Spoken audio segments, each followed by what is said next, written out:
What? Oh, this is live. Oh, it's live. Cool. Excellent. Oh, hey, Vlad, I just want to welcome you. First of all, I'll introduce myself. My name is Mike Lehman. I run JesusInDawkins.com. It's a website that looks at the intersection of Christian theology, atheism, science, and pop culture. Attempts at humor are welcome. It's very funny. But well, Vlad is very nice, and Vlad Chituc is a great Yaley, so he's immediately somebody you can trust. Oh, stop. But I'm very excited to talk to him today because he's just launched, or I guess relaunched is the best way to describe it, a blog called Nonprofit Status. I'm really excited about it. So, Vlad, can you talk a little bit about who you are, why I'm talking to you, and what Nonprofit Status is? Yeah, sure thing. So I guess the somewhat boring biographical details. My name's Vlad Chituc. You came very close to pronouncing my name correctly. That's rare. So thank you for that. My name's Vlad Chituc. I'm a 24-year-old Durhamite. I live in Durham, North Carolina. I work for Duke University in a behavioral economics lab. I'm a research associate with Dan Ariely, which is a really sweet gig. I enjoy that a lot. I graduated from Yale University in 2012, where I studied psychology, and I also studied a lot of philosophy. And I was the president of the Secular Student Alliance at Yale, which is, I think, now the Yale Humanists, Atheists, and Agnostics. I think they change their name every year or two, so I think they're in their third or fourth iteration of their names. But it's a great group that I still support, and I'm glad to see it continuing on without me. And I've been blogging. So I took a break pretty recently, but for a while I blogged really regularly for this site Nonprofit Status that my good friend Chris Stedman launched about 4 or 5 years ago. And Chris Stedman is now actually the executive director of the Yale Humanist community. He was formerly the assistant chaplain, I think, at Harvard. And before that, he was a graduate student in religion at, I think, Augsburg College. But he's got, these amazing interfaith credentials, and he launched this blog 5 years ago called Nonprofit Status, sort of, I guess, a play on not only being non-religious, but sort of caring about ethical concerns, but also very much finding interfaith connections between atheists and religious people to sort of frame this new narrative of what it means to be an atheist and how you can relate to religious believers, because as it sort of stood and currently stands, there is very much this sort of culture of conflict around religious disagreement that Chris just thought, and I agree, doesn't necessarily need to be there. So, to speak for myself, as I'm taking this over, I think that atheism is somewhat misrepresented in a certain sort of current climate in the blogs and in the books and everything. Oh, this is live. Oh, it's live. Cool. Excellent. Sorry, hold on. Hey, I just, I had the window open, so I started hearing myself back, and that was very confusing. So sorry about that, the brief interruption. So I just think there's this sort of atheism has been misrepresented. I think there's this very narrow view of what atheism is and what atheists believe and what atheists should believe that we just don't think is being, that everything is being sort of unduly put forward. So we just want to offer this alternate narrative where you can be, an atheist, you can, have these firm metaphysical commitments, but still, that doesn't necessarily color your stance on how to engage with religious believers. It doesn't necessarily mean you're an anti-theist. So that's sort of the line I continue to push, taking off from Chris. I took a break for about 8 months or so from writing about atheism, partly because the current, I don't want to trash talk it too much, but there's sort of a lot of the current atheist movement and a lot of members involved in the atheist movement. It's kind of unsavory, to put it lightly. There's this large undercurrent of misogyny. There's a large undercurrent of this very confrontational aspect where sort of everything has to be this debate where you kind of need to dominate your opponent. There's a lot of violent imagery involved. I would just think it's very sort of white middle class male culture. It's almost like the nerd bro culture that you see in a lot of tech startups that's just very hostile to not only to women and minorities, but to sort of any kind of dissenting view, oftentimes at least. So yeah, basically what we're hoping to do is provide this sort of new example of filling in some of the gaps that are currently left out, because we don't think atheism and new atheism are synonymous. There's definitely this new atheist attitude that's sort of at this point being taken to be sort of the default atheist stance. And you can read blog posts about how Chris Stedman who was fantastic. You know, people call him anti-atheist, but that's completely absurd just because, you know, he's an atheist and a lot of his work supports atheism and the image of atheists, but just because he criticizes new atheists, he's seen as anti-atheist because the presumption is that new atheism just is what it means to be an atheist, and we're sort of rejecting that. And, you know, I don't want to say like forging a new way forward to be somewhat melodramatic about it, but, you know, that's sort of, we want to provide this new sort of more nuanced and I think better and correct perspective on religion and what atheism can bring to that discussion. Yeah, that's really fantastic. I'm really a huge fan of what you guys are doing. Atheism is not monolithic, and breaking news, it can be really helpful to realize that we're all in this together, and we need to figure out how to work through everything together. That's why I'm a huge fan of what you do, what people like Sarah Jones, Ed Beck, Chris Stebbin, Michael Dodora.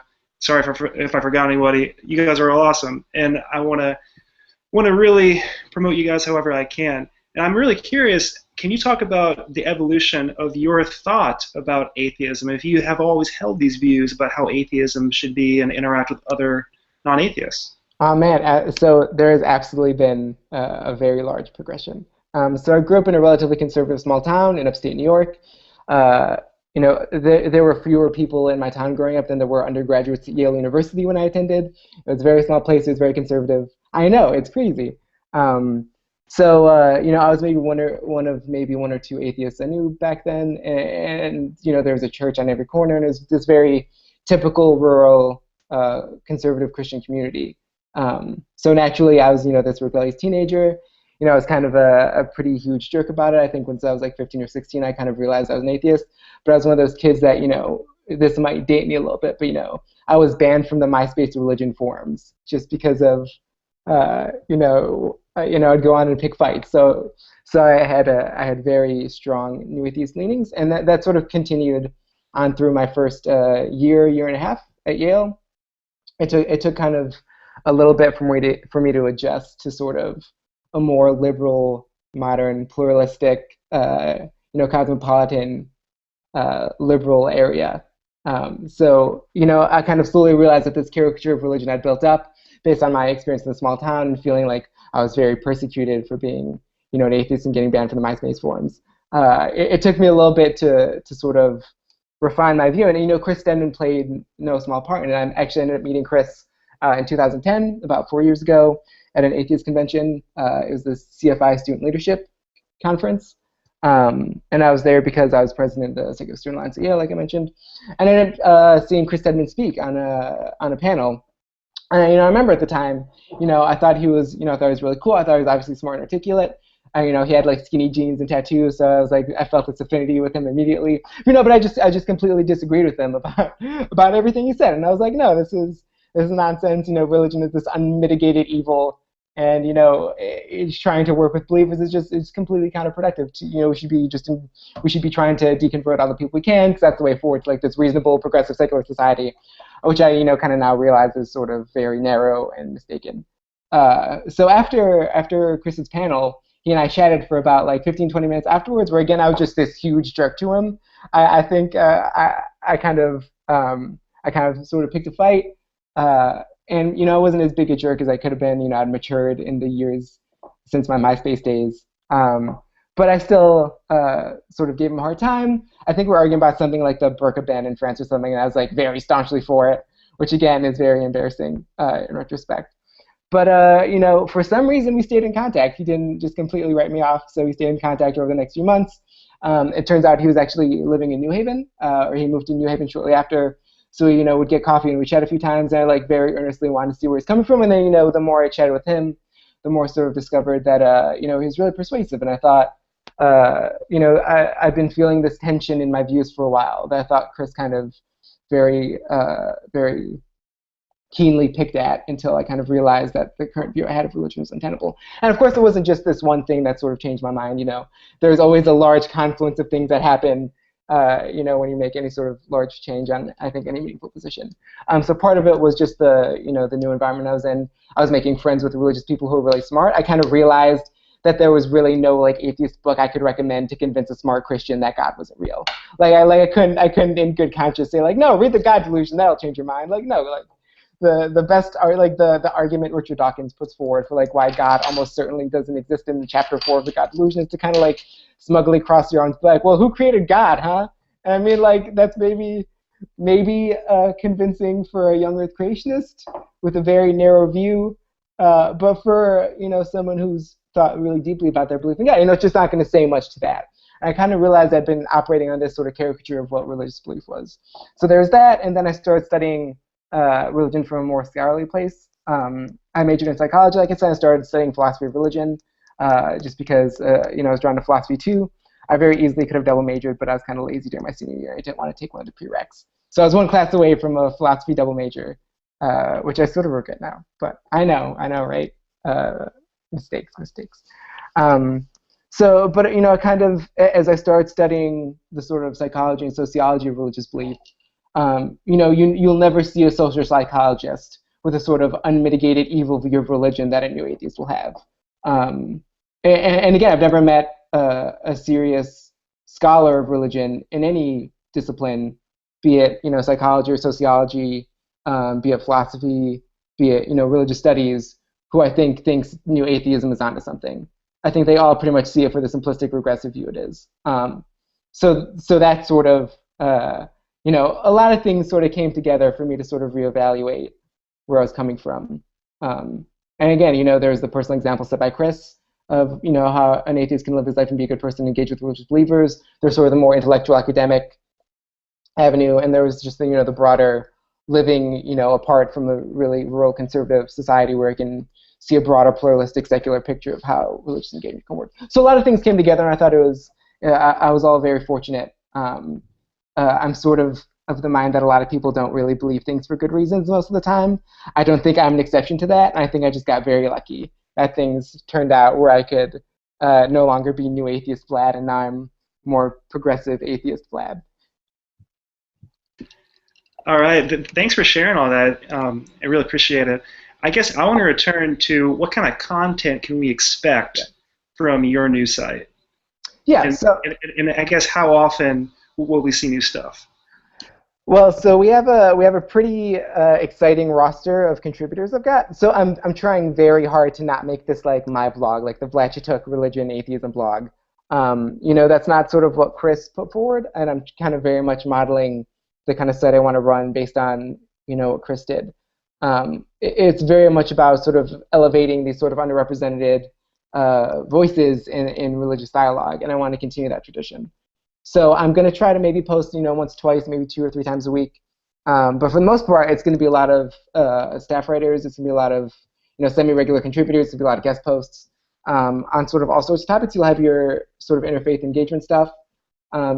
We're also very much interested in what it means to live a good life, sort of in the absence of God, now that God doesn't exist. How can we be moral? Where do we find our moral grounding? What examples do we look to for leading moral lives? So we have a few posts lined up that I'm very excited about, sort of looking towards literature, looking towards culture, sort of looking towards philosophy, towards some of these cues. So it's going to be examining a lot of questions like that, semi-regular, that I'm really excited about. We're gonna kind of look towards music somewhat. We're all kind of big hipsters and music nerds. Not to spoil, I hope Stephen doesn't get mad at me. Stephen Goman, who's one of our writers, and he's been with Nonprofit Status for a while. He told me he's writing a post about atheism and Kanye West, which I'm very excited to have to edit and post. I'm very eager for that. Sarah Jones, who's this fantastic activist. She was actually very recently profiled in the New York Times, which I thought was really exciting. She does church-state separation activism. She just wrote a piece that's going to go up tomorrow about the atheist response to Ferguson and what humanism can provide that atheism can't, which I'm very excited to share. My brother, I have an identical twin brother, actually. He's fantastic. His name's Alex. He wrote this really great piece I'm excited to post tomorrow, also sort of exploring, in more detail. Alain de Botton wrote this book called Religion for Atheists, which both my brother and I sort of enjoyed. And the main thesis being we can look towards, religion and culture to fill these gaps in how to live our lives. And Alex sort of holds him to task for not quite going far enough. So that's very exciting. But yeah, so it's going to be a mix of sort of like commentary, sort of looking at culture, literature, and art to sort of find meaning in a secular age, to be somewhat melodramatic. We're going to be looking at philosophy, these issues of, where can we find sources for morality without God. I have a post coming out soon. It's sort of a revamped post that I wrote for the Cosmologics magazine at Harvard. It's this online blog of culture, religion, and science, I think. And I wrote this post about why I think all atheists should be vegans. And I sort of, it was a little bit of a more technical level than I think was appropriate for the blog, so I sort of made it a bit more informal and expanded on that a little bit, and I'll be writing that soon. So that's very exciting. So it's gonna be a good range of content, and it's gonna be a lot of contributors. And again, we're very much an open forum. We really want people to submit and to write for us. It's not sort of a hegemonic Vlad Chituc thing. I very much want to rely more on my role as an editor and sort of like a content cultivator than a writer. So if all goes well, I'll actually be writing very little. But we'll see. But we'll see how that actually ends up going. Great. Well, thank you for filling us in. I do have to say, though, I read your piece about why folks should be vegans, or I guess in particular, it was talking about why atheists should be vegans. Yeah. And I have to inform you that, like Ron Burgundy, I had ribs for dinner. Like I really did, just before getting on here. I'm not sure if I feel sorry about it. They're really good, but your piece was very compelling, and I feel some shame. But so I should mention the thesis of that argument isn't necessarily that only atheists should be vegans. I think everyone should be vegans. The main thrust was that if there are arguments to avoid being vegan, they're not available to atheists. So the sort of arguments you can hide behind to avoid the sort of obvious conclusion to me that you should be vegan are only really available to believers who can either appeal to these higher standards like the Word of God, like God says it's totally cool for you to have dominion over the fish in the sea and the birds in the air, whatever else, to somehow justify their eating meat. Or if you want to be like Descartes and say that since the soul is the source of experience and consciousness, and animals don't have souls, they're just kind of unfeeling meat machines, we don't really have to care about their moral concern. But then, even that, like, not many Christians are willing to sort of bite that bullet. Like, I think they would agree that most animals can experience. In fact, there are a lot of animal rights activists and vegans who do find, their sort of motivating reasons for their animal activism to be from their Christian faith. So, that wasn't meant to sort of be a Christians can eat whatever they want and atheists have to be vegan. It's a little bit broader than that, but I'm glad you enjoyed your dinner, though. That's sure. Yeah, well, yeah, me too. But well, Vlad, I want to change pace a little bit here and ask you some questions coming from my perspective and where I write at the intersection of Christianity, science, and atheism. So I guess I'm curious. I posted about this recently. If you could pick any three people who are living, and one of them had to be a celebrity. Okay. It could be Kesha, for example. By the way, I loved your shout out. That was fantastic. One celebrity, one atheist, and one Christian for a nice long evening. Who would you pick to have dinner with? Oh man, okay, I have to think about that. So my celebrity would almost definitely have to be Kanye West. Because how could you not want to spend an evening with Kanye West? That's basically got to be the best time ever. I think in terms of Christians, I would love to hang out with the Pope. I know that's maybe a generic answer, but maybe if we could sneak out at night doing sort of covert ministry to the poor, I feel like that'd be a fun little moonlight getaway with the Pope. And not to sort of trivialize it, but I think the Pope is great, and I think his sort of moral concern in terms of poverty. I find a lot of moral concern to be found with helping the global poor. So the fact that Pope Francis has been sort of speaking out about that, I appreciate a lot. Whatever problems they may have with the Catholic Church, you can't really currently fault them for not sort of putting their moral, at least in terms of global poverty. I think it's sort of an underappreciated view of current moral failings in the 21st century. So it's always delightful to see people sort of drawing focus to that. And in terms of atheists, I guess on a related note, I'm actually a pretty big fan of Peter Singer, and Peter Singer gets a bad rap. But again, his poverty, sort of global poverty writings and philosophical works, I think have been hugely influential. And I think they're pretty, once you read them, I don't think there are really many good arguments against it. So as a Famine, Affluence, and Immorality, it was a more popular press article. But I thought it made a very compelling case for the reason that we should be giving a lot more than we currently do to help the global poor. So yeah, I think I'd enjoy a nice vegan dinner with Peter Singer. I think that'd be really cool. Excellent. It's a great, it sounds like a great dinner. Great three. Be really fascinating to see how much talking you can get done with Kanye there. It'd be interesting. It'd be very entertaining. Well, I also wanted to ask you some more questions about theology, and I thought that this would be pretty interesting to ask you what you think the best arguments are for Christianity and for atheism. To try to see what you say. So at least off the top of my head, the very boring, I think, best argument for Christianity, I guess, would come from religious experience. I think Sam Harris actually recently wrote about the experience he had, like walking in Jesus' footsteps, and he said, were I not, an atheist, I would take this to be sort of like a really compelling religious experience. And you hear stories all the time from a good friend of mine, one of the ministers for Real Students for Christ, who I'd meet with really regularly, became a really close friend of mine, and one of it was this very great personal relationship I had with him. We'd meet all the time and chat, not just about religion and atheism, but about our lives. And I feel like I really got to know him. And I thought that was one of the more meaningful connections I got to make, at Yale. And he told me this story about he was just reading the Bible, and he got to the part where you can probably fill it in better than I could. But I think it was in the book of John, where basically just says, to say this prayer, invite Jesus into your heart. And he decided to do that, and then just boom, immediately he said he felt Jesus. If something like that were to happen to me, again, unless I were just assuming that atheism is true, I think you would have to find that to be like pretty compelling evidence that got it. I mean, like not even just from a metaphysical standpoint. Like if you're going to be like Bayesian about it, unless you've got like a really strong priors that atheism is true, you're doing like what's really the proper sort of empirical test here, saying like, okay, if God exists and I do this and I feel it, then that means God exists. And if I do it and I don't feel anything, then it's evidence that God doesn't exist.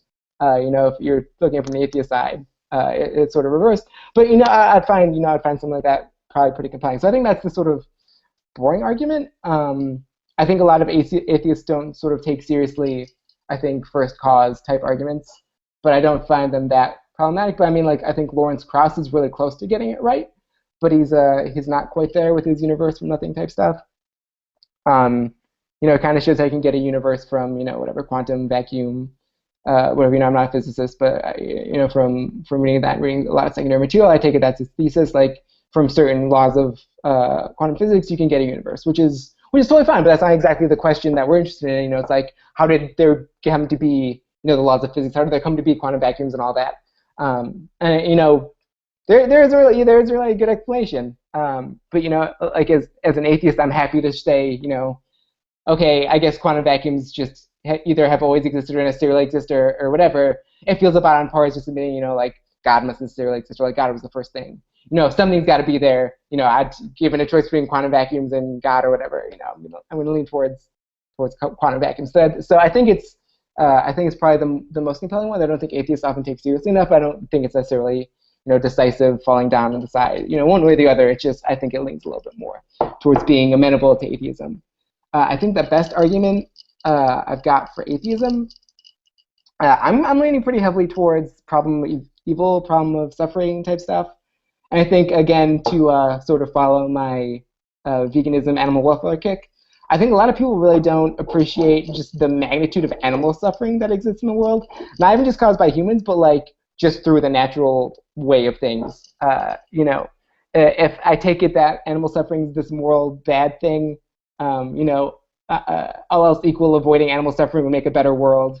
And it seems, given that the process, if the process God we're going to use to make people was going to be a evolution, this sort of very wasteful, very suffering-inducing process by which billions of animals suffer and die because nature ran in tooth and claw and all that. It seems like you don't need to worry about free will here. You just kind of need to worry about what's the best way to produce people to have free will. And there it seems, I think you can be a little bit more merciful in terms of how rough our four-legged and other animal-legged / however they move around friends. So I think I think that's a tough nut, I think, for a lot of believers to crack, who at least would concede that animals do have moral worth and moral concern. Well, great. Hey, I appreciate you answering that. And I found it really interesting that you cited religious experience as the best argument for Christianity. And it's really interesting to see what scholars like Michael Buckley or more recently Nick Spencer will say about how Christians setting religious experience off to the side and trying to argue for Christian belief using other means actually enabled the rise of modern atheism. All right, I'm And, not familiar with that. That sounds interesting. yeah, it's really fascinating stuff. But now to one of the most important questions. Are you on Team Edward or Team Jacob? Ah, man, I can't say I've ever watched or read any Twilight. I think Robert Pattinson is the bigger hipster, so I find myself drawn towards Team Edward, but for not any good, canon motivated reasons. It's just I think he's cooler. Okay, well, that's a trick question. Team Bella is the right answer, but you're close. Um, but Oh, okay. our time is running out. I'm just going to move to some rapid fire Sure. questions. Yeah. This has been fantastic. Okay, and I guess if you can say in a few sentences, just what do you think science is? Like if you had to describe science. Ah, man, that's rough. That's huge. I guess science is a systematic way of testing hypotheses about the way the world works. It's empirical. Unlike Sam Harrison, Jerry Coyne, I do not consider plumbing to be science. I think science is a bit narrower than that. I think it's specifically the process of sort of formulating and testing theories and hypotheses, um, and Great. adjudicating between them with empirical evidence.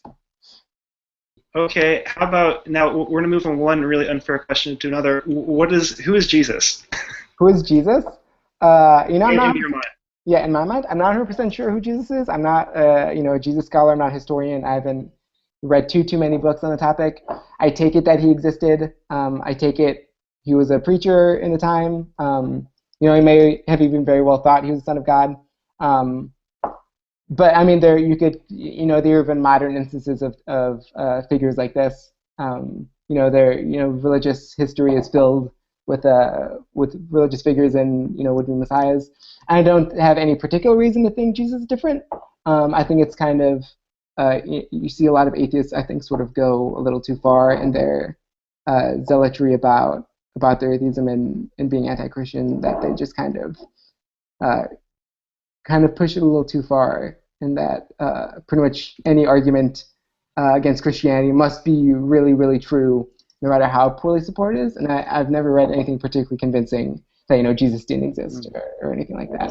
So I'm gonna follow our best historians' precedent here and say that he really did exist. But again, this is just this sort of lay, pseudo-developed view based on some of the reading I've done. But Okay. Now the most important question, and think very carefully about this. The implications are enormous for our friendship and for the success of your blog. I'm sure. What is your favorite Arnold Schwarzenegger movie? Oh man, I have to say Kindergarten Cop. I You chose remember wisely. I remember watching that when I can't say I've followed too much of Arnold Schwarzenegger's work. I'm not super keyed into his corpus of masterwork, but I would say Kindergarten Cop. I think that was a classic. Excellent. You are a classic, my friend. Thank you Oh, so stop. much for joining me. Thank you for having me. This has been a lot of fun. Yeah, I've really enjoyed it, and please, if you're watching this, check out. Well, obviously check out my blog, but definitely check out Vlad's site. It's not just Vlad; it's a whole host of folks, a whole host of really talented folks advancing the conversation about atheism in our contemporary world. It's fantastic. Thank you so much for watching, Vlad. Thank you so much for joining. Thank you for having me. Yeah. All right. Thank you very much.